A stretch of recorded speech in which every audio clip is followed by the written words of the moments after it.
Welcome to the RSNA Radiographic Podcast. My name is Agustín Marrero, an Argentinian radiologist specialized in musculoskeletal trauma and sport imaging.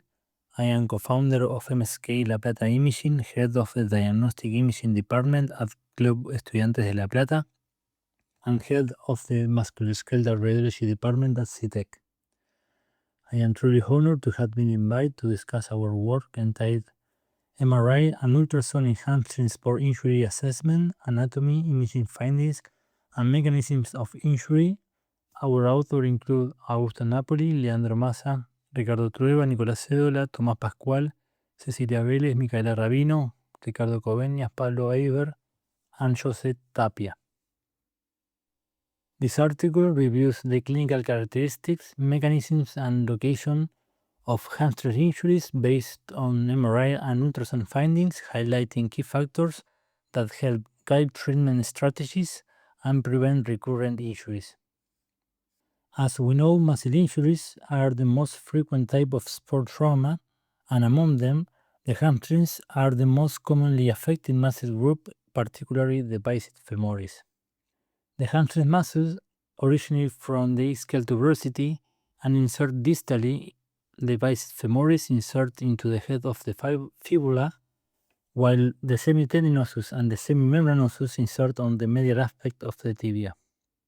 As for understanding of the anatomy, insertions, and myoconnective junction of each muscle is essential because these junctions are the typical size of injury, so the precise location of the injury and the specific anatomic tissue involved are the most important prognostic factors. Clinical characteristics also help to understand the mechanisms of injury. For example, injuries occurring during sprinting are commonly associated with the long head of the biceps femoris, whereas injuries caused by overstretching are typically associated with the semimembranosus. The time elapsed since injury is critical when interpreting imaging findings. In the acute phase, at first 24 hours of the muscle injury, typical findings include feeder edema, fiber gap, hemorrhage at the dissolution site, and loss of tension, particularly in case of tendon involvement with retraction and wave time. The acute phase is followed by an inflammatory response, typically occurring on the second day. By the seventh day, imaging findings reflect the healing process and the scar tissue formation. The scar tissue formation begins as a soft callus, which manifests as a tissue hyperintense center surrounded by a thin and hypointense peripheral line, and finally, the formation of a hard callus with low signal intensity on T1 and T2 waves image. Pain is another key clinical factor that we need to take into account before starting our study. For example, hamstring injuries that force athletes to stop playing or cause pain while walking for more than one day are usually associated with more severe injuries and longer recovery time. One important thing to know is that injury sites tend to be consistent within each muscle and are usually associated with the same sporting movement. Understanding this will help us to better locate and interpret the muscle injury. Ultrasound and MRI are the imaging modalities of choice for evaluating muscle and tendon injuries. Both offer high resolution and are effective in identifying the injured muscle, the extent of injury, and the involvement of the connective tissue. These modalities are complementary and should be optimally utilized by the radiologist. Ultrasound using a high-frequency linear transducer is excellent for evaluating superficial muscle injuries and non-insertional lesions. It provides excellent anatomic detail of muscle fibers and myoconnective junction, high sensitivity for scar tissue and calcifications, and allows direct correlation with clinical findings through palpation, dynamic maneuvers, and cooperation with the contralateral side, particularly useful in low-grade muscle injuries. MRI using standard protocols with T1 wave and fluid sensitive sequence in at least two planes is superior for evaluating deep muscle injuries, such as proximal hamstring injuries, and for defining tendon involvement. There are several muscle injury classification systems, such as Munich Consensus, the British Athletic Muscle Injury Classification. While all are useful, muscle injuries are highly variable and do not always fit neatly into a single classification. Therefore, determining the location and the extent of the myoconnective tissue involvement is essential to guide treatment and predict return to play timelines. Let us now focus on the biceps femoris, which has two components, the long head and the short head. The long head shares a common origin with the semitendinosus at the ischial tuberosity via conjoint free tendon. This conjoint tendon extends into the muscle bellies of the long head of the biceps femoris and the semitendinosus, forming the proximal and central myotendinous junction around the intramuscular tendon. This region is particularly important as the vast majority of injuries occur here.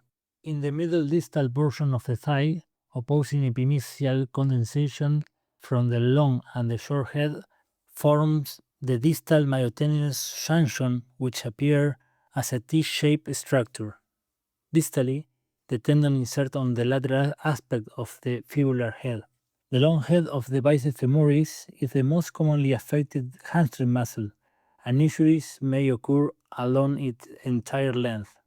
These include injuries at the proximal insertion on the ischial tuberosity involving the free tendon. These injuries have the worst prognosis and may require surgery. Another common site of injury could be at the proximal myotendinous junction, injuries along the intramuscular proximal tendon extending to the mid-distal third of the thigh. Here, it is really important to differentiate whether there is involvement of the anchoring muscle fibers or if there is also involvement of the intramuscular tendon. Injuries involving the intramuscular tendon and adjacent muscle fibers generally require a short return to play time and thus affecting the proximal free tendon. However, return to play time is significantly longer when intramuscular myotendinous junction injuries include disruption of the intramuscular tendon compared with injuries limited to muscle fibers alone, and these cases carry substantial risk of re-injury. Another common site is at the distal myotendinous junction at the T-shaped structure. This type of injury can sometimes affect not only the long head of the biceps femoris, but can also extend to and affect the short head, prolonging the recovery time. Finally, injuries at the distal tendon insertion are often uncommon. The semimembranosus muscle is the most medial of the three hamstring muscles. It originates separately from the long head of the biceps femoris and the semitendinous muscles at the ischial tuberosity. The semimembranosus has a large proximal free tendon and a proximal aponeurosis, with the muscle belly originating more distally and increased in size toward the distal and medial aspect of the thigh. Assessment of the proximal tendon integrity is crucial, including evaluation for transverse or longitudinal splits. In this type of injury, MRI is better than ultrasound because it allows for a better characterization of the injury.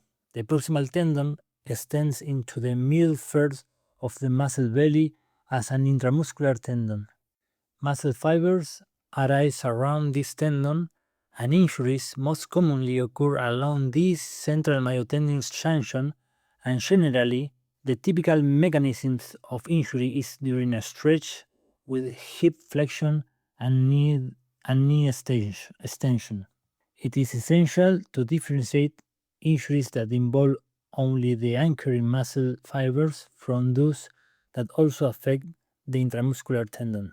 Distal semimembranosus muscle tears are considerably less common, and finally, the semitendinosus muscle shares a common proximal origin with the long head of the biceps femoris at the posterior medial aspect of the ischial tuberosity. It has a long muscle belly divided into superior and inferior portion by the tendinous septum known as the raphe.